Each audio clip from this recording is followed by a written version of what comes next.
வணக்கம் சினிலேக் வியூவர்ஸ். இன்றைக்கி நம்ம தமிழ் சினிமாவில் எந்த படங்களில் கடத்தல் சம்மந்தப்பட்டு வந்திருக்குன்னு தான் பார்க்க போகிறோம்.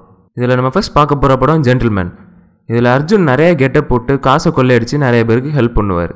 அடுத்த படம் நாணயம். இதில் எப்படி ஒரு பேங்க்கில் உள்ள பணத்தை கொள்ளையடிக்கிறாங்கன்னு காட்டியிருப்பாங்க. அடுத்த படம் பார்த்தீங்கன்னா வில்லன். இதில் அஜித் டபுள் ஆக்ஷனில் சூப்பராக நடிச்சிருப்பார். அவர் எப்படி கெட்டவங்ககிட்ட இருந்து பணத்தை கொள்ளையடிச்சு நல்லவங்களுக்கு கொடுக்குறாருன்னு தான் கதை. அடுத்து பீஸா. இதில் விஜய் சேதுபதி அவருக்கு கிடைச்ச டைமண்ட்ஸை பேய் இருக்குது அப்படின்னு சொல்லி எல்லாரையும் நம்ப வச்சு எப்படி திருடுறாருங்கிறது தான் கதை. அடுத்தது அயன்.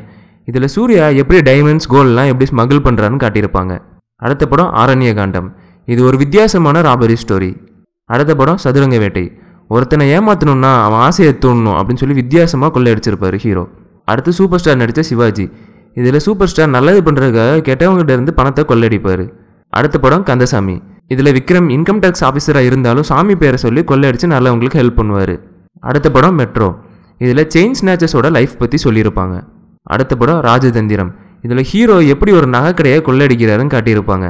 அடுத்த படம் சூதுகவும். இதில் விஜய் சேதுபதி எப்படி வித்தியாசமாகவும் காமெடியாகவும் கொள்ளையடிக்கிறாருன்னு காட்டியிருப்பாங்க. கடைசியாக பார்க்க போகிற படம் மங்காத்தா. இதில் அஜித் மணி மணி மணி அப்படின்னு சொல்லி அர்ஜுன் கூட சேர்ந்து எப்படி 500 கோடி ரூபாயை கொள்ளையடிக்கிறாருன்னு காட்டியிருப்பாங்க. மேலும் சினி நியூஸ் மற்றும் ட்ரெய்லர் ரிவ்யூஸ் தெரிஞ்சுக்க சினிலேக்கர் சேனலை சப்ஸ்கிரைப் பண்ணுங்கள். உங்கள் வேல்யூபிள் ஃபீட்பேக்ஸை கமெண்ட்டில் தெரிவிங்க.